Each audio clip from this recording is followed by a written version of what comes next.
तो अगर आपसे न्यूमेरिकल में वो स्ट्रेन एनर्जी के बारे में जिक्र करे, वो आपसे रेजिलियंस के बारे में जिक्र करे, तो आपसे प्रूफ रेजिलियंस के बारे में जिक्र करे, वो आपसे वर्क डन के बारे में जिक्र करे, चारों चीज़ों में एक ही फॉर्मूला लगना है जो मैं बताऊंगा आपको आगे चल के, ठीक है। लेकिन एक होता है मॉडुलस ऑफ रेजिलियंस, MOR। कई बार एक नंबर में इसकी फुल फॉर्म पूछ लेते हैं, MOR। What is the full form of MOR? Modulus of resilience. Modulus of, इसके लिए फॉर्मूला जो बनेगा वो कहता है अगर मैं जो भी प्रूफ रेजिलियंस पर यूनिट वॉल्यूम, अगर जो भी प्रूफ रेजिलियंस आई मेरी, अगर मैं उसको वॉल्यूम से डिवाइड कर देता हूँ, अब लिखना है प्रूफ रेजिलियंस पर unit volume of the body is known as MOR, modulus of resilience. Proof resilience upon volume of the body, ठीक है। चौथी रेवेन्यू होगी। लास्ट है proof load, the maximum load which can be applied to a body without its permanent deformation, मतलब within elastic limit आपने जो उस पर काम किया, मैक्सिमम लोड कितना देना है हमने उसको। जैसे मैंने कहा कि भाई 200 किलोग्राम था ना वहाँ पे हमारा, टोटल तो 500 लेकिन 200 तो हमने देना है उसको, तो विदाउट एनी परमानेंट डिफॉर्मेशन जितना लोड मैक्सिमम दे सकता हूँ मैं उसको, वो क्या कहलाएगा? प्रूफ लोड कहलाएगा, ठीक है। टाइप्स ऑफ लोडिंग, 3 टाइप की लोडिंग है भाई, gradually applied load, suddenly applied load, with impact. तो ग्रेजुअली अप्लाई, मैं तीनों के बारे में थोड़ा जिक्र कर दूँ। ग्रेजुअली अप्लाइड लोड वो लोड होता है जब हम 0 से स्टार्ट करेंगे और मैक्सिमम तक लेके जाएंगे, ठीक है। जैसे मैं थोड़ा सा इसको एक एग्जांपल के थ्रू आपसे डिस्कस करता हूँ। जैसे मान लो आपने शिप देखे होंगे, तो समुद्री जहाज जिसे हम बोलते हैं, ठीक है। तो वहाँ पे आपने देखो बड़े बड़े कंटेनर होते हैं, तो वहाँ पर क्रेन है हमारे पास, एक क्रेन ने वो शिप उठाया, अपना कंटेनर उठाया और उस शिप की सतह पर रख रही है वो, ठीक है। तो अभी फिलहाल क्या है, देखो यहाँ पे इसमें एकदम से जो लोड है पूरा पूरा क्रेन के ऊपर है, और उसने रखना स्टार्ट किया, बिल्कुल धीरे धीरे रख रही है, बिल्कुल धीरे धीरे रख रही है वो। तो जो उस कंडीशन में लोड है वो 0 से स्टार्ट होगा और मैक्सिमम तक जाएगा। मैं बता दूं, अगर हमारे पास ग्रेजुअल अप्लाइड लोड है, ग्रेजुअली लोड है अगर हमारे पास, तो उस कंडीशन में मैंने कहा 0 से स्टार्ट होगा और मैक्सिमम तक जाएगा। अगर मुझे एवरेज लोड निकालना पड़े, यहाँ पे एवरेज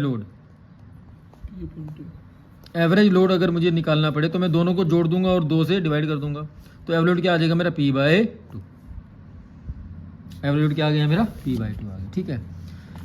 नेक्स्ट है हमारा सडनली अप्लाइड लोड। फिर दोबारा से वो एग्जांपल समझो एक बार, वही बात है, उसने वहाँ से कंटेनर उठाया क्रेन ने और शिप की सतह पे ले आया और अचानक से ही छोड़ दिया, ठीक है बात। अगर अचानक सडनली अचानक से, तो इसमें जो लोड है वो एक ही रहेगा, एकदम पे आ गया ना। तो अगर मैं कहूँ मेरे पास लोड सडनली अप्लाइड लोड है, सडनली लोड है अगर मेरे पास सडनली अप्लाइड लोड है अगर, तो उस कंडीशन में जो एवरेज लोड भी P ही रहेगा, ठीक है बात। सडनली अप्लाइड लोड में लोड जो है वो P ही रहेगा। नेक्स्ट हमारा विद इम्पैक्ट। विद इम्पैक्ट मतलब इसको हम कहते हैं हैमर ब्लो, या फ्री फ्रॉम एनी हाइट, किसी हाइट से अगर लोड आ रहा है। वही बात है, जैसे मतलब वही बात है, उसने क्रेन ने कंटेनर उठाया और अभी इतनी ऊपर ही है, यहाँ पे ऊपर है देखो एक बार, और अगर यहीं से वो छोड़ दे वो, ठीक है, इसका इम्पैक्ट अलग रहेगा, किसी हाइट से वो गिरेगा। उसके लिए फॉर्मूला आगे आएगा तो बताऊंगा आपको। मैंने आपको 3 लोड के बारे में बता दिया। नेक्स्ट टॉपिक है हमारा strain energy stored in a body due to gradually applied load. मुझे स्ट्रेन एनर्जी निकालनी है भाई, जो फॉर्मूला जो मैंने कहा था कई बार फॉर्मूला आएगा तो बताऊंगा आपको। फॉर्मूला अब आ रहा है, strain energy stored in a body due to gradually applied load. Load कैसे है, लेकिन ग्रेजुअली अप्लाइड लोड है, ठीक है। उस कंडीशन में बता चुका हूँ आपको, जो एवरेज लोड है मेरा वो P/2 है। देखिए ध्यान से एक बार, यहाँ पे देखिए लिखा भी हुआ है, यहाँ पे ये देखो, ये आपका डायग्राम बना हुआ है। यहाँ पे मान लो यहाँ पे ये फोर्स जा रहा है मेरा, फोर्स जैसे तो फोर्स बढ़ेगा लेंथ बढ़ेगी, इंक्रीमेंट इन लेंथ है ही है, ठीक है बात। ये डायग्राम क्लियर है आपको। तो यहाँ पे एवरेज लोड के बारे में जिक्र है, P/2 दे रखा है इसमें अच्छे से, ठीक है बात, क्लियर अच्छे से। अब मुझे निकालनी है स्ट्रेन एनर्जी। तो U के बारे में जिक्र था, मैंने कहा जो U है मेरा स्ट्रेन एनर्जी है, उसके लिए फॉर्मूला क्या था? Work done. और वर्क डन के लिए मैंने फॉर्मूला आपको पहले बताया था, फोर्स इनटू डिस्प्लेसमेंट होता है, एवरेज लोड। लेकिन इसमें ध्यान रहे, जो लोड है मेरा वो एवरेज लोड है, एवरेज लोड इनटू एक्सटेंशन। तो एवरेज लोड मैंने बता दिया आपको कितना था, P/2 इनटू एक्सटेंशन कितनी आ गई, डेल्टा आ गई। इतनी बात क्लियर है अच्छे से, ठीक है। अब मैं कुछ फॉर्मूले फर्स्ट जो मैंने बताए थे मैं दोबारा एक बार रिपीट करता हूँ। जैसे मैंने बताया था आपको स्ट्रेस का formula, stress sigma, force per unit area, ठीक है। दूसरा फॉर्मूला मैंने बताया था स्ट्रेन का, स्ट्रेन एप्सिलॉन डेल्टा L/L। तीसरा फॉर्मूला मैंने बताया था वो हुक्स लॉ का, stress is equal to E into epsilon within elastic limit, stress is directly proportional to strain. E यहाँ पे यंग्स मॉडुलस ऑफ इलास्टिसिटी, ठीक है बात। पी फोर्स, ए एरिया, ये स्ट्रेस होगी। अगर यहाँ पे दोबारा देखें एक बार ध्यान से, अगर मुझे मान लो पी निकालना है तो पी क्या हो जाएगा यहाँ पे, सिग्मा इंटू ए, या नहीं, पी हो गया सिग्मा इंटू ए। और यहाँ से देखो अगर मुझे डेल्टा एल निकालना है तो क्या हो जाएगा, एप्सिलॉन इंटू एल, ये क्रॉस मल्टीप्लाई करके ऊपर आ गया, ठीक है बात। तो अब क्या करना है हमने, put the value of P and delta L in equation 1, इसको इक्वेशन 1 मान लेते हैं। तो यू क्या आ जाएगा यहाँ से मेरा, देखो पी की वैल्यू क्या है यहाँ पे, सिग्मा इंटू ए, पी के बदले मैं क्या लिख दूँ, सिग्मा इंटू ए बाय 2, डेल्टा एल के लिए वैल्यू क्या लिख दूँ, एप्सिलॉन इंटू एल, ठीक है बात। अब यहाँ मैं अपनी बात थोड़ा रोक रहा हूँ, मैं थोड़ा दूसरी बात कहता हूँ। मैं क्या आपसे एक बात पूछता हूँ, मैंने कहा मेरे पास सिलेंड्रिकल पार्ट है, सिलेंड्रिकल पार्ट है ना, सिलेंडर है ये, देखा आपने।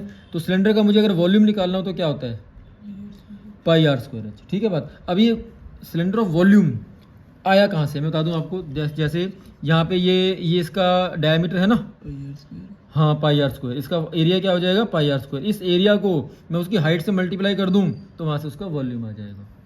तो मैंने एक बात बतानी है आपको, अगर मुझे किसी का वॉल्यूम निकालना है तो वहाँ से एरिया को लेंथ से मल्टीप्लाई कर दूंगा अगर मैं, तो वहाँ से मेरा वॉल्यूम आ जाएगा। अब यहाँ देखो मैं थोड़ा सा अच्छे से लिख दूँ, sigma by 2 into epsilon into A into L, A into L, ये एरिया है, ये लेंथ है, इन दोनों को मल्टीप्लाई क्या आ जाएगा, वॉल्यूम आ जाएगा। तो यू क्या आ गया, sigma by 2 into epsilon into volume. अब आपको न्यूमेरिकल में अगर सिग्मा दे रखा है, एप्सिलॉन दे रखा है, वॉल्यूम दे रखा है तो आप ये निकाल लोगे, एरिया दे रखा है, लेंथ दे रखा है तो भी निकाल लोगे।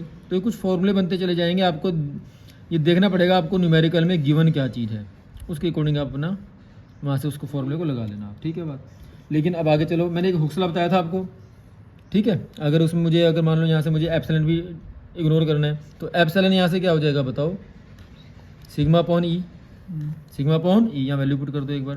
तो यू क्या आ गया, sigma by 2 into sigma upon E, जिस एप्सिलॉन के बदले लिख दिया ई इंटू वी। तो क्या हो जाएगा ये, sigma square upon 2e into we.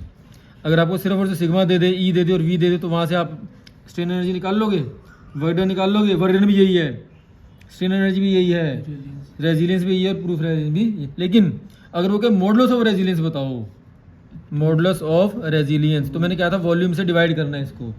जब मेरे पास क्या है, सिग्मा स्क्वायर अपॉन 2e, यहाँ पे v लिखा हुआ है और वॉल्यूम से मैं डिवाइड कर दूँ कट जाएगा, तो ये आ गया बस। और क्या मॉडुलस ऑफ रेजिलियंस क्या आ गया, सिग्मा स्क्वायर अपॉन 2e। ये सारी बातें आपकी बुक में यहाँ पे लिखी हुई हैं, आप एक बार डेरिवेशन मैंने करवा दिया आपको, आप एक बार चेक कर सकते हैं, सारी बातें वही हैं। ये u के लिए फॉर्मूला आ गया sigma square by 2e into V, इसको याद करना अच्छे से। मॉडुलस ऑफ रेजिलियंस क्या आ जाएगा, सिग्मा स्क्वायर अपॉन 2e आ जाएगा, ठीक है बात। नेक्स्ट टॉपिक है हमारा, नेक्स्ट टॉपिक अगली वीडियो में करवा दूँगा आपको, ठीक है।